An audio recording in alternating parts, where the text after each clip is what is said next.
It's 8 a.m.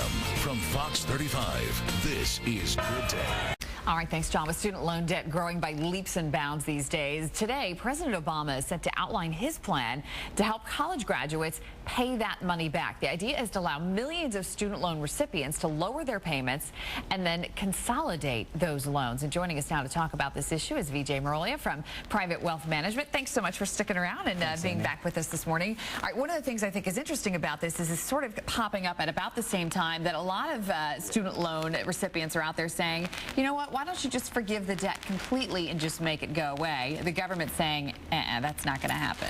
Right. I think they've realized that erasing the debt completely is not going to be feasible. But the Occupy Wall Street protesters are really saying that this is one of their big issues, too. And it's understandable. The reason why, Amy, is because student debt has basically doubled just over the last 5 years. And that's the real issue, is that people are having to borrow money to go to school and borrow more and more money every year. The cost of a public school's tuition increased by more than 8%. Why? Why are those costs going up? That's the question we need to ask. Well, it's a good question. It's interesting because it sort of ties in with the governor of Florida recently putting out a list of how much university professors are making. And there are some professors who are making well over 6 figures, some even making 7-figure salaries. So it sort of plays into the controversy of it keeps getting more expensive, but are you getting a better education out of it? And the answer is no. They're not getting a better education. And you're 100% right. We need to reform the way that our public school systems work. And it's all the way up to the college level.